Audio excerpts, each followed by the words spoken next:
little bit of American football towards the end there, but I think we might have our backup feature match here for you in just a moment. Remember, that was going to be Steven Dykman against Fletcher Johnson, and I'm being told by production that we are going to go right down to the backup. So let's go ahead and get you down there so we can see some modern action, because I know we haven't had any modern on camera today.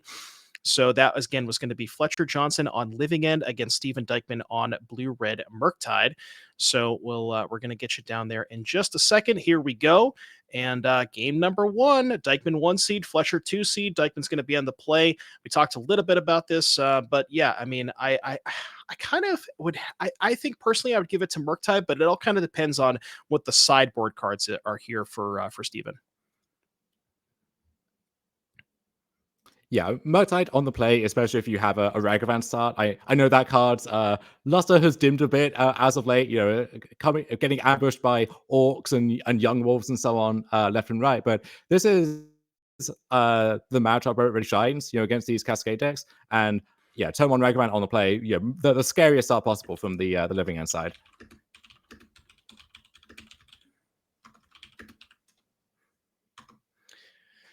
Yeah, so looks like Fletcher's going to go ahead and take a mulligan. I believe Dykman has kept his 7. Um, yeah, as far as main deck counter spells are concerned, these are kind of the ones that are able to kind of pick apart the turn 3 Living End draws. So Steven is on. Let's go ahead and take a look at the list. There's, believe it or not, Tom, there is a main deck change the equation along with 4 copies of counter spell, 1 force of negation, and 3 spell pierce. So those are the counter spells that Steven is looking at. Your traditional curve of threats: Channeler, Ragavan, Murktide, and then the cantrips, Expressive Iteration, and Preordained to go with some bolts and some heats. But yeah, that one changed the equation. That's kind of an interesting one to see main deck. Maybe Dykman expected a lot of rhinos.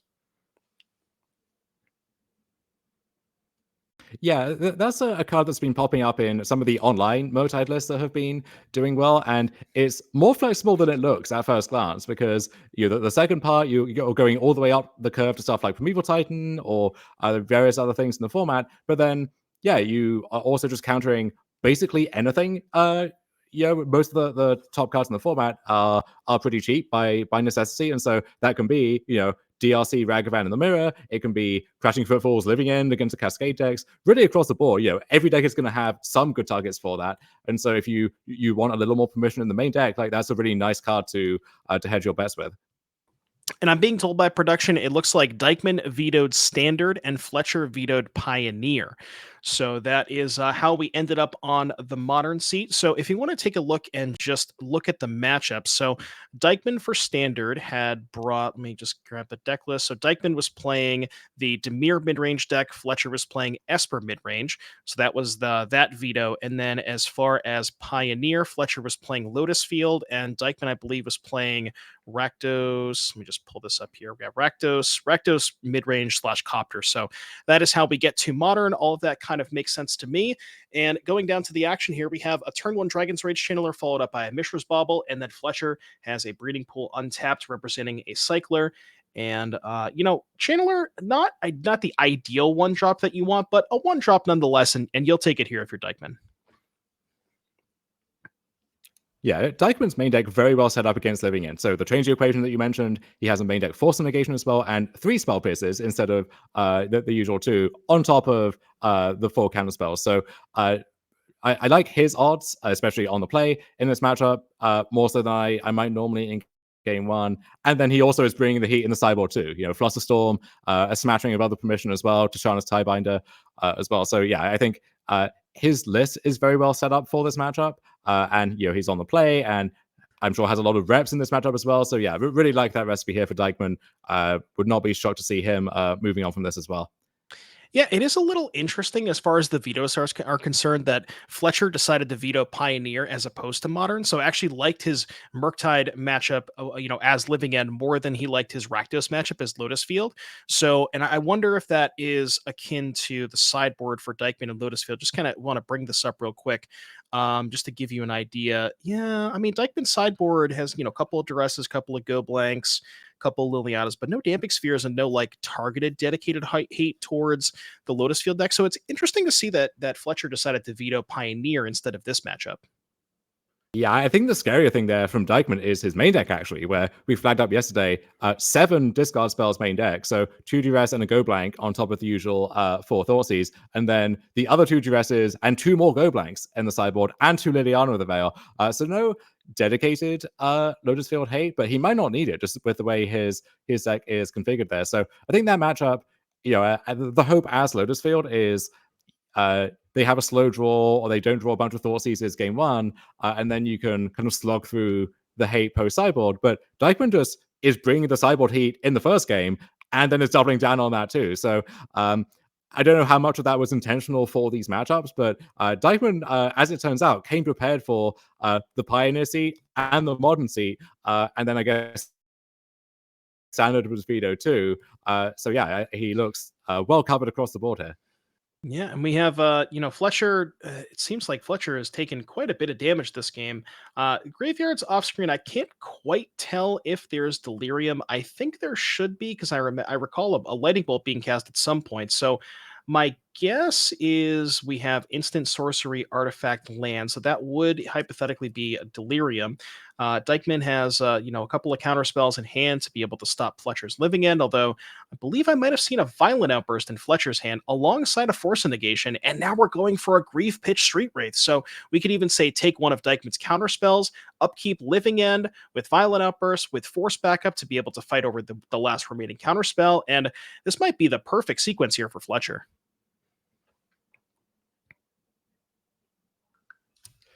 Yeah, I mean, there's this wall of stuff that he has to fight through, but Evoke Grief the first step in doing that, and Living End on Dykman's turn with Violent Outburst with Force Negation backing that up, like that might actually be enough. And yeah, there's step 2, there's Violent Outburst. And it looks like Dykman's going to get the bad news in a second here. Yeah, and you'll notice Fletcher had actually held on to the grief for a couple of turns, and I actually think that makes a lot of sense because what you care about from Dykman with the grief is you always want to take a counter spell, right? You're never going to take a threat or a card draw spell with one of those griefs, and you're waiting for the last possible moment to not only give Steven the most amount of opportunities to draw the counter spell, but you also want the information as to what your hand is to be able to make sure you know which counter spell you need to take and so on and so forth. So I like the patience here from Fletcher.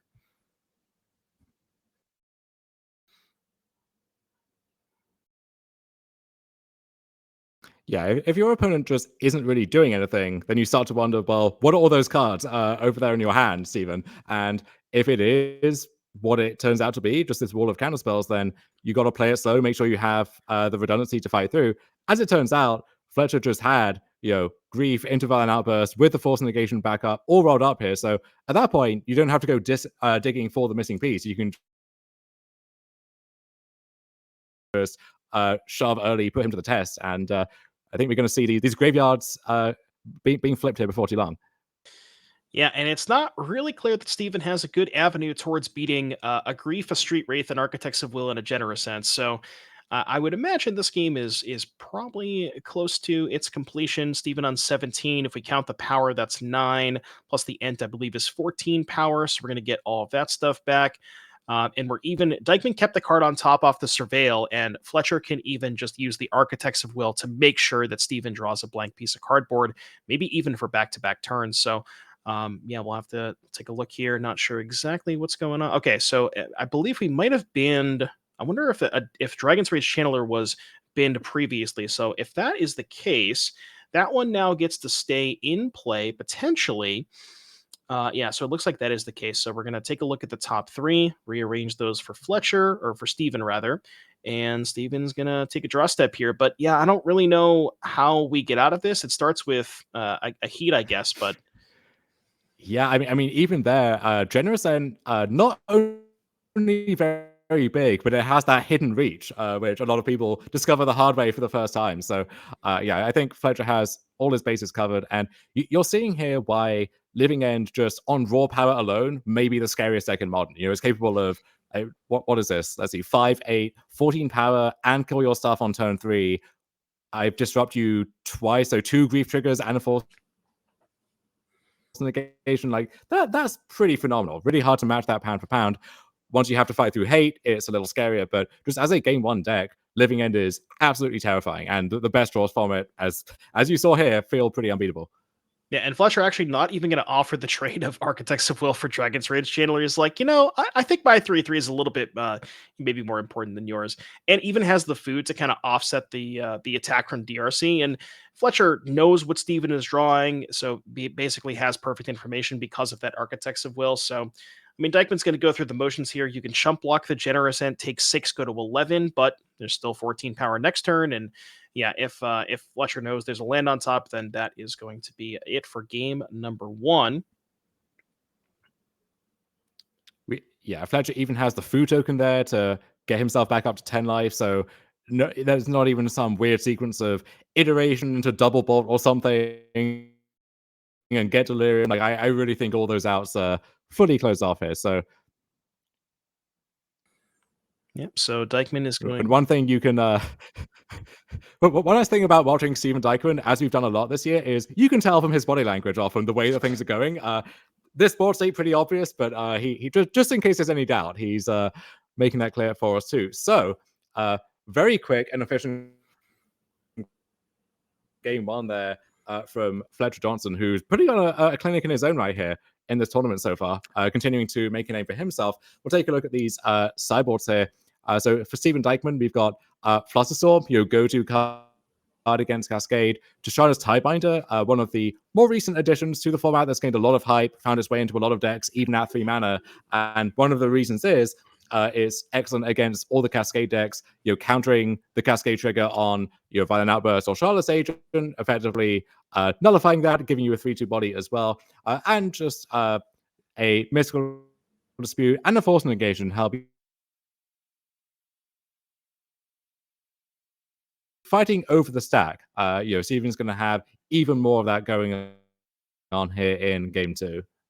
Yeah, that's one thing I wanted to bring up with this sideboard. Like you said, no chalices, no stone of Eric's, no relics, no soul guide lanterns, none of that stuff. So we're only going to be fighting with those counter spells, which we do have a lot of, and the dispute can help fight over Fletcher's force negations as well. But yeah, see, it's weird. Blood Moon used to be a tactic that the sometimes the Murktide or Rhinos decks would go towards against Living End, but ever since the introduction of Generous End, that kind of seems to be that plan has basically kind of fallen off the wayside. So let's see if we can get Fletcher's deck list up here on screen for you in just a moment and take a look and see what they are working with. And that we saw the game number 1, the Living End deck. So we have a Brazen Borrower, looks like a couple of Brazen Borrowers, a couple of Foundation Breakers, 2 Subtleties, an additional copy of Living End, a couple of Mystical Disputes, 3 Force of Vigors, and 3 Leyline of the Voids. Dom, what do you like here from Fletcher's side?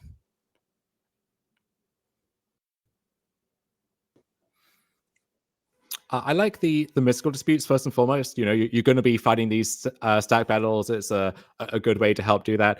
You do see some Living End lists that have things like Endurance in the sideboard, where you can almost pivot into this weird Delver style deck yourself with that card. His body is good against Murktide, and the text is good as well. Nice little flash that. Fletcher doesn't have that angle available, so he mostly just has to keep trying to do the same thing. And do it consistently. So to that end, I think mostly just the disputes. And the 4th Living End you could board into, where it's a black card to pitch a grief, and if you think you'll have to cascade several times, maybe it's the 2nd or even 3rd Living End that's going to resolve in the end. You want maximum copies so that you don't run out or draw too many or anything like that. So beyond that, I mean, you could talk yourself into Lay Under the Void, maybe just keeping Dragon's Rage Chandler in check, Murktide Region, making sure they have nothing when you eventually Living End, but it's not the game ender here that it would be in the mirror, let's say, or the pivotal card it might be against something like Yawgmoth or Scam.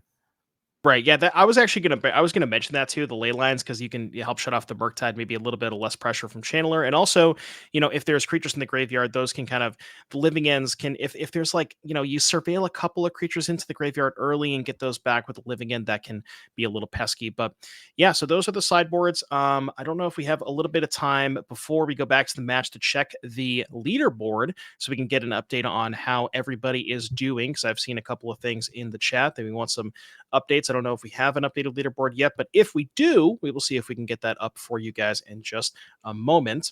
Okay, it does not look like we have a leaderboard. We did see Raja take down the last match against Theo, so that we know that Raja has advanced. But we are going right back to the action as we see a turn 1 Ragavan. And this is kind of what you mentioned in game number 1, Dom. Ragavan is the card that Steven wants on turn 1 a lot.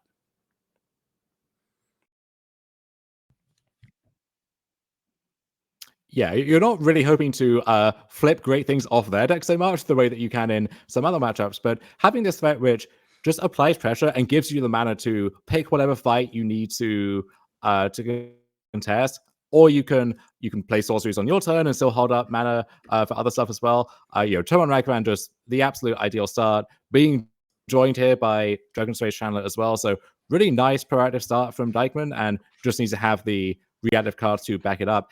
Interestingly, I still see a lightning bolt over there in his hand, which I would have thought, along with Unholy Heat, those would have been some of the first cards to go in favor of just all of the stuff going on in his sideboard.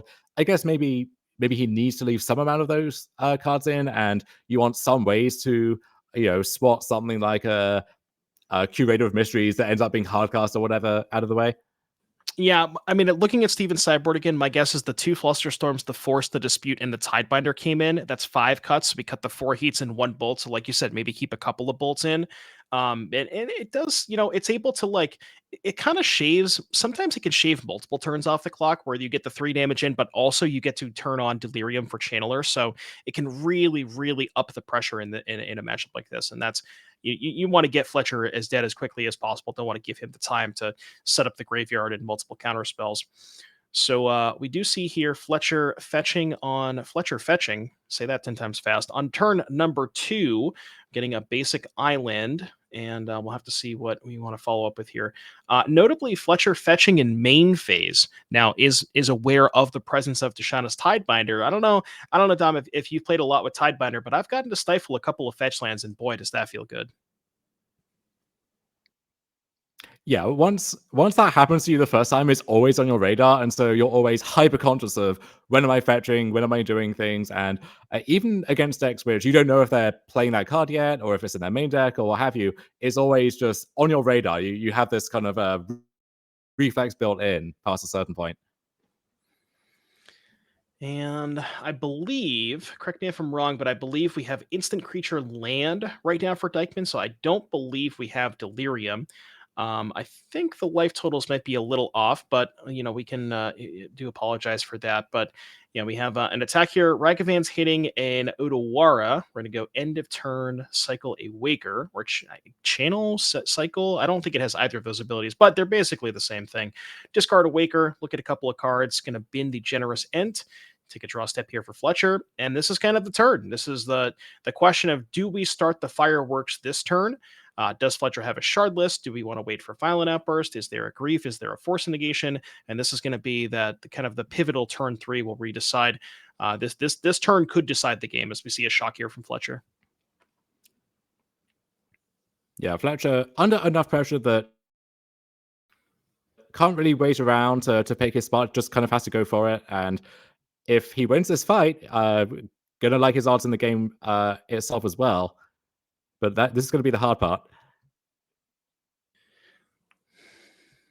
Yeah, and there's living in here for Fletcher, and notably, Force of Negation cannot fight on Fletcher's turn. So this living end doesn't. It currently cannot be protected. There's no mana available for Fletcher to have something like a Mystical Dispute, and again, we cannot fight over this with Force of Negation.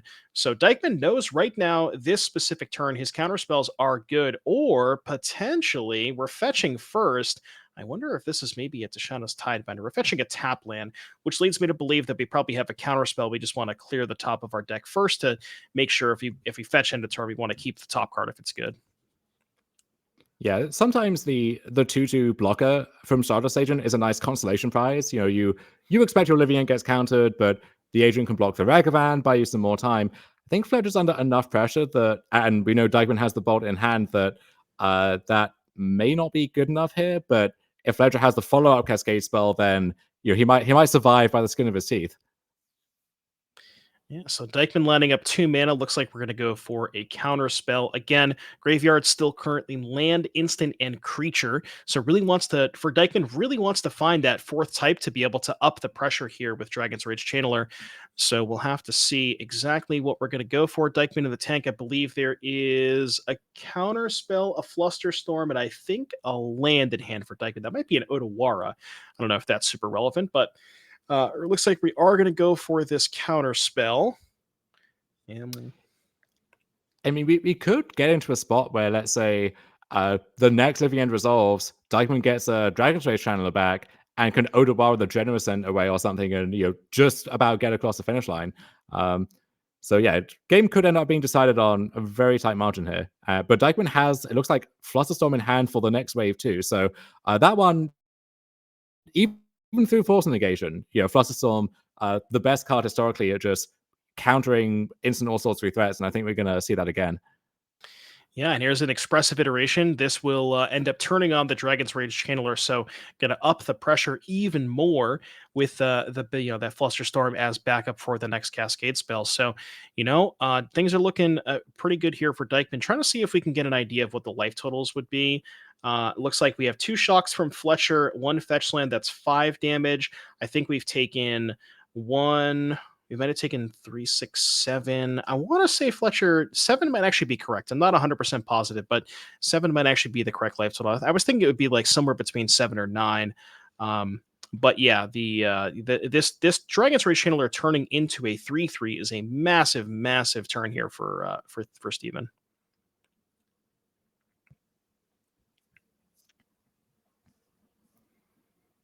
Yeah, maybe Grief is the draw that Fletcher needs at this point, just to actually deal with the Flusterstorm and then hope to win the fight through other means. Yeah, and it looks like looking at Fletcher's life pad, it does show a 7 on the left there. So I think that 7 is correct. So if Steven going to go ahead and bid a preordain, if we could find a bolt here, that's 6 damage, put Fletcher to 1, Fluster Storm the next Cascade spell, and that Channeler would be lethal next turn. So we will have to see if Steven does find the bolt here. I mean, even if not, Fluster Storm the Cascade spell, that's 2 attacks from Channeler. It might just be good enough by itself. Yeah, we mentioned probably not too many of those red removal spells still left in the deck, but once you have Channeler going severely on every spell, you're training preordains and iterations, like, even with not that many copies left, it's not hard to find one. Preordain here for Dykman. Take a look at the top card with the Surveil. Again, I would imagine the only cards you're keeping with Surveils here from this point are probably bolts and counter spells. I'm not sure that Dykman's looking for much else here. Maybe a Murktide Regent. You have the 2 treasures available. I don't believe Well, Dykman's played a land. That's a Force of Negation and a Spell Pierce, so those qualify as counter spells. yeah, top both, draw a card. Please and thank you. It's like we're going to put the Spell Pierce in hand, which kind of makes sense if you don't have the extra blue card to pitch to force this turn, because with the 2 treasures, you can still Pierce and Fluster this turn rather. So that is something that Dykman's considering. Yeah, this is the kind of game state where endurance would really shine, right? Like, you can't force negation or spell pierce or flusterstorm that thing, and that one would actually kind of beat the board as it stands right now. But without that, Fletcher just kind of has to play one way, and Dykman has that one way covered on 3 different axes at this point.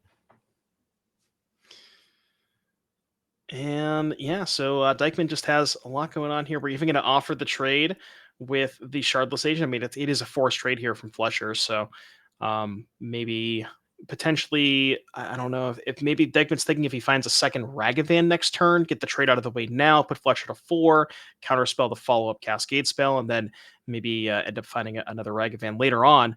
So yeah, Fletcher's going to fall to 4. We know about at least 3 counter spells somewhere between Steven's hand and the top card of his library. So I'm not really sure that Fletcher can fight out of this.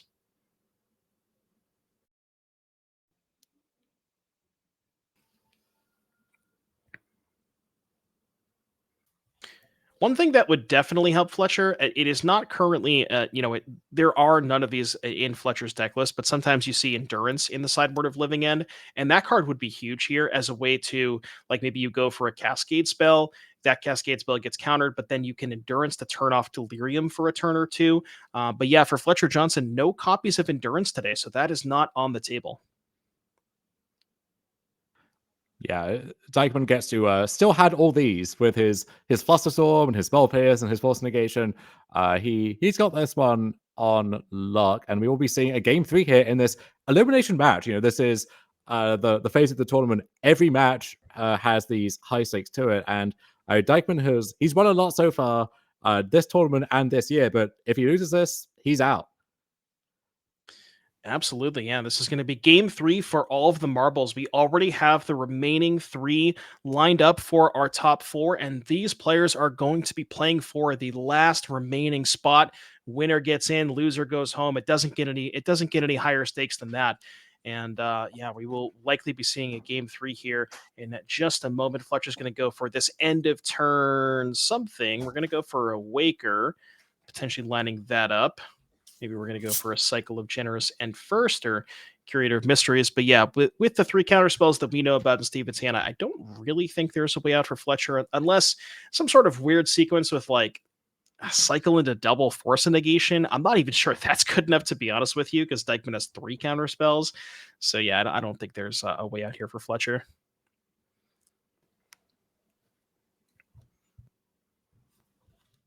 It is a testament to the Living End deck that this game is still going on, and theoretically it's winnable. But Dykman, what is it, 3-4 pieces of interaction at this point? That's a lot. That is way too much. Yeah, Fletcher's going to go for it. Here's the Violent Outburst. Although that one not actually castable at this stage, right? Fletcher's mana, Watery Grave. Oh, right. Yeah, Watery Grave, Stomping Ground Island. This is a time shifted match. So I'm not sure. I don't know if the players are still playing. We probably cannot. We probably can't actually get this fixed. But honestly, it doesn't even matter. Even if the outburst could be cast, yeah, I mean we're good anyways. So thankfully that did not end up mattering. But yeah, maybe we can get a shout out to production and just let the players know that was something that can happen, just so it doesn't happen in the future. But that was game number 2. Steven Dykman taking it over Fletcher Johnson, and we will be getting you over to a game 3 here in just a moment. Fletcher on the play. Do you think that changes anything, or do we still like Dykman's side of things? It changes a lot. I think I still like Dykman's side with just how many pieces of interaction he has that way. But being on the play does make things a lot easier. Worth noting, that is a real downside that we luckily saw not matter there of this build of Living End, where Fletcher, he has this heavier black focus with the Troll of Khazad-dûm, a Watery Grave to go along with it, which was part of his mana base there in that game. But that does make it harder to cast this Gruul card sometimes, which the whole concept of this deck is kind of strange, right? You're this very heavy blue deck splashing this Gruul card, and if you're also splicing this 4th color in alongside that, then there is a real cost, and you only have 14, 15 lands, and sometimes that makes itself known.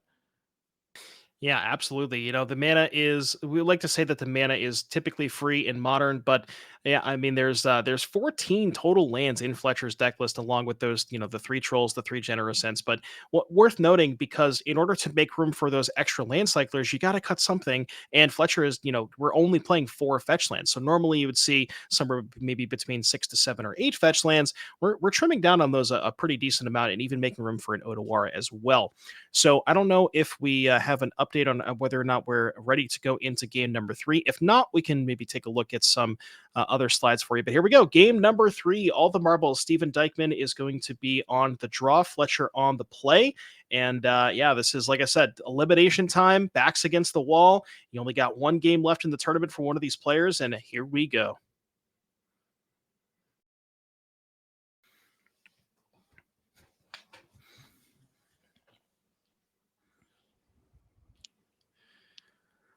Looks like Fletcher debating on whether or not we want to keep this, and maybe Fletcher or Captain Steven is debating on R7. I think I count 7 cards in Fletcher's hand. Looks like a Stripe Riverwinder, a Violent Outburst, a Living End. I think 2 lands, a Grief, and one other blue card that I can't quite tell. Maybe there's an island and not a Grief. Curator. Okay. So not a bad hand here for Fletcher, and Dykman can't quite get a good look as to what Dykman's hand is, but I know there's a Scalding Tarn, I can tell you that much. And we're going to fire off a Preordain here first, looking for some counter spells, maybe even some pressure. Yeah, and that's a relief to see from Fletcher's side, I think. If we had another turn on Ragavan start, then that would be pretty scary. Even Dragon's Rage Chandler, not ideal, but turn on Preordain, a sign that that pressure is not there yet. Maybe will come off the Preordain. But one big difference on the play versus the draw is a card like Expressive Iteration that you see in Dykman's hand. There just might not be a good window to cast that, right? Like you're tapping very low on your turn, which means by the time can do that, Fletcher already has a window to go for his Cascade spell. And so that might be a turn 5, turn 6 play as compared to, on the play turn 3, maybe you have a window to fire that off.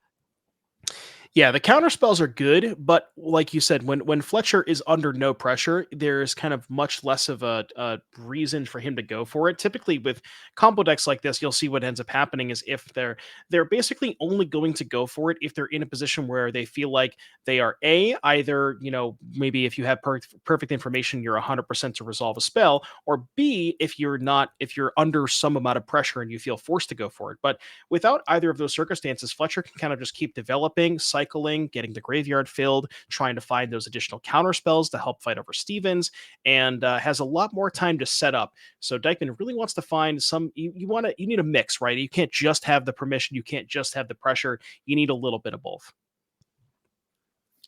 Yeah. So Johnson cycling for what will be several times this game. I think it's sometimes tough to weigh up just how good a hand from Living End is because you don't know what the cards in it really are. 4 of them are going to get cycled away and replace themselves. But he does have the all-important Cascader, and at this point looking for the third land and which the Generous End can account for, and I think also some line of defense.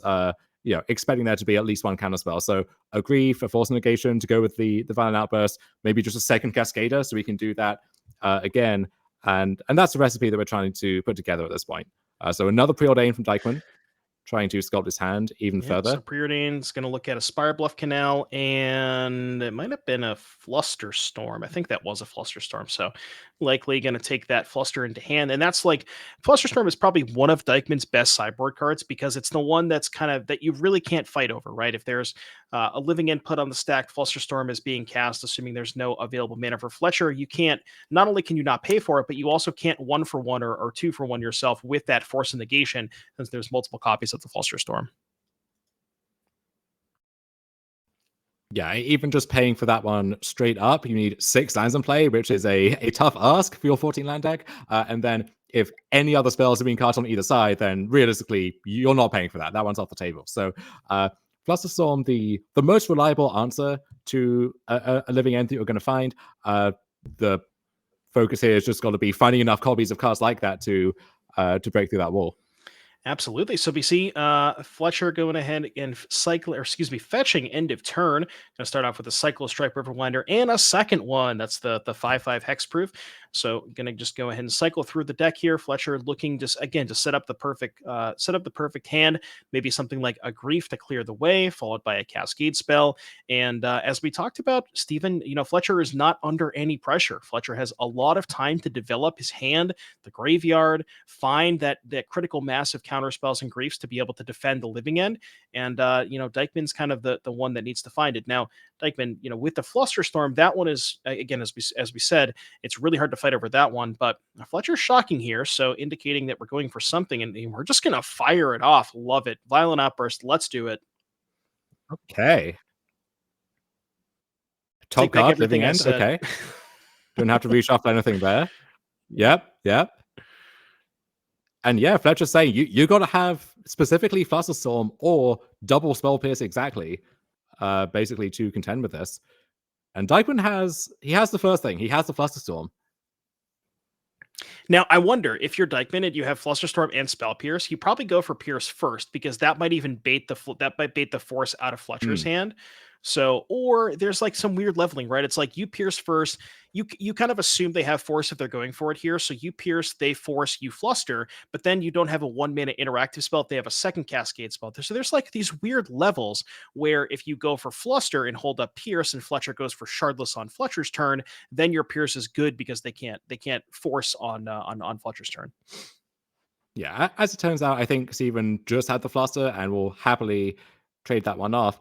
And so Fletcher not happy to see that, but he's got some time to rebuild and look for the next thing. And there's another force negation without a source of pressure too. This might be the kind of game where we got an architect's rule there. We find a creative mysteries, 4/4 flyer. What up? You're gonna counterspell that because you're not gonna spell pierce it.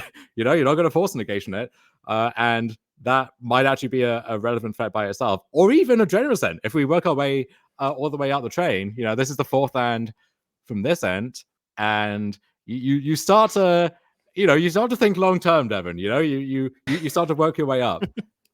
Absolutely. So yeah, fetch land here from Fletcher. Ended up drawing the second copy of Force Negation. I couldn't quite get a good look at Fletcher's hand, but I don't think there is another Cascade spell. I think it's two forces, a Generous End, an Architects, and a Living End. So yeah, not exactly what Fletcher wants to see here. So we cycle a Generous End and yeah, really looking for that second Cascade spell. But if we find the second Cascade spell, we do have the Force backup, and maybe Dykman doesn't have enough defense to be able to fight through this Force. Yeah, so finally, a window to resolve this iteration, if that's what Dykman wants to go for. And I wonder if Johnson resolves this Architects, he might just use it to target himself to dig for that next Cascader, and he has the generous end to reshuffle after that if he doesn't like what he sees. Exactly. So here's an iteration here for Dykman. Let's see what we want to grab here. So we get a Bauble Exile, not sure what went to hand, and a card on the bottom. Mishra's Bauble, kind of the card you're always looking for, the Exile, because no matter what you have, you can always play that one for free. Dykman going to go ahead and deploy that Bauble. And do we have a threat? That's the question. Do we have some kind of Ragavan or Dragon's Rage Channeler, potentially a land followed up by a Murktide? We'll have to see if Dykman can put some kind of pressure in play. Now, again, Fletcher's hand is not good. Like it's not very good. But I mean, that could change if we just find any single Cascade spell, right? Whether you have the Cascade spell and the Force to back it up, especially if it's Violent Outburst. Yeah, so Johnson going to dig for the Cascader the normal way.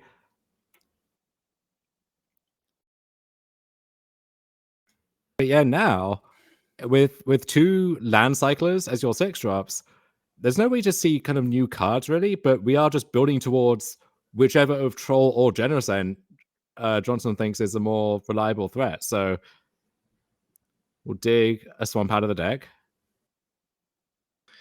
Yeah, and another good point here, I'm not exactly sure what situations you bring in the fourth Living End against, but we've already gone through two, right? One in Fletcher's hand, one in the graveyard, and if that fourth copy didn't come in, we only got one more bite at the apple before we just start going into just hard cast a bunch of 4-mana 4/4s. Yeah, I think this is exactly the kind of matchup that it comes in for that reason. Expecting the games to go long, expecting to have to try and cascade multiple times probably, and then yeah, if you draw one, okay, Living End on suspend. We're doing it the hard way. I mean, you do Now what you got to do.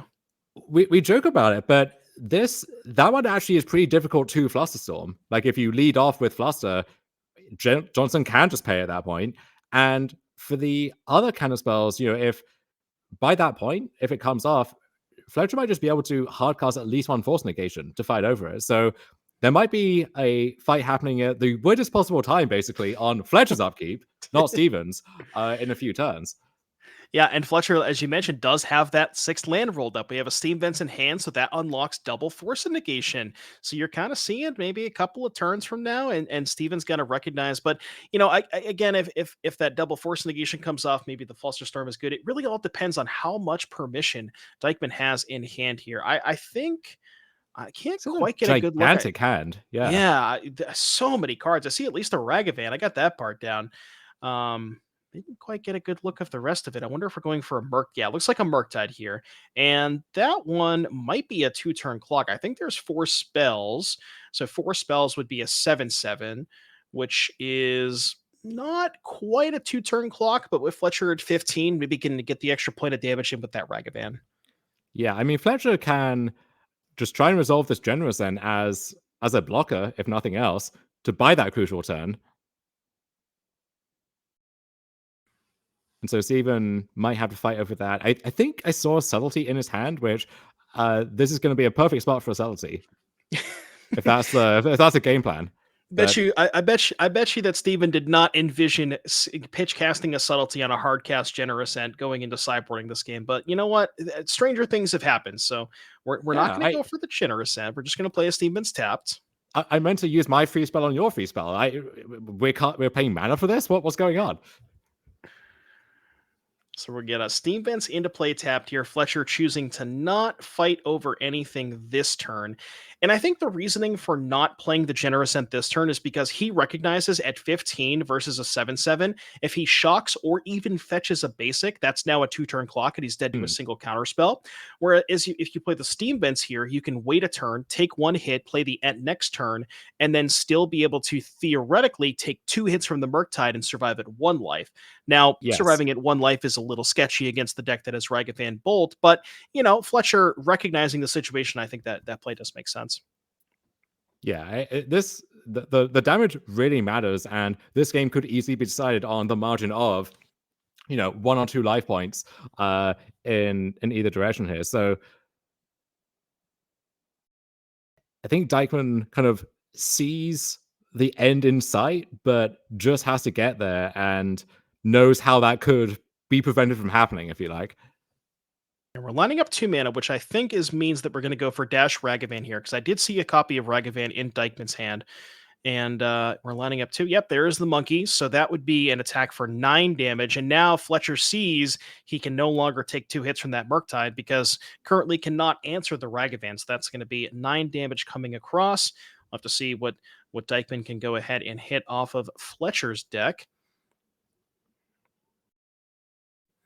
The one thing I didn't quite get a good look of is how much permission is in Dykman's hand. Heartcast Straight Wraith anybody? That's probably not going to happen. But yeah, I can't quite get a good look. I think there's a force. I think I saw at least a force, maybe a spell pierce. I couldn't quite get a good look though. Yeah, I mean, really the question might just be, can he fight over this Generous End? Yeah. Like force doesn't do it, but subtlety, counterspell, anything like that. Yeah, I mean, Fletcher's hand is 2 lands, 2 force negations. Our hand is, for lack of a better term, forced. Here's the Generous End. Do we have the counterspell? We know about the subtlety, though. Subtlety is going to close out the game. We also have the counterspell, too. So, counterspell and Generous End, and that is going to do it. Steven Dykman winning the match 2-1 over Fletcher Johnson and advancing into our top 4. What an incredible match. And congratulations to Steven and condolences to Fletcher. Dom, that was an insane match. Yeah, that was a much slower and stranger game than I expected there. And I really thought Fletcher was going to pull ahead. We saw him just gunning for that turn 3 living end, really putting Dykman to the test. Dykman passed, and then the game really slogged on a lot. And it felt like there were maybe some windows where if Fletcher did find a Cascader, he might be able to force it through. Or if he just found random creatures, just draw a Grief, draw a Curator of Mysteries, just hardcasting those might have been a good line. But instead, Steven found the Murktide, which was going to shut off that route to victory. And then there was only one route left, just the manual takedown of Living End, and it wasn't fast enough and it wasn't good enough. So Steven Dykman continuing his incredible tear throughout this tournament, going to be moving on to stage 4. We're going to be signing off here, sending you to break. We'll be back very soon with Joe Lissette and last year's finalist, Jessie Robkin, who she knows what it's like to be in that seat, fighting it out at this stage. So they'll be taking you down the home stretch. For myself and Devin, it's been an absolute pleasure. Thank you to all of you out there for joining us here this January weekend on the NRG Series. We'll be seeing you at our tour stops coming up over the next few months, including Chicagoland. But for now, that's it from us. So don't go anywhere. This stream will be back in just a second, and we will be back in the weeks and months to come. Take care.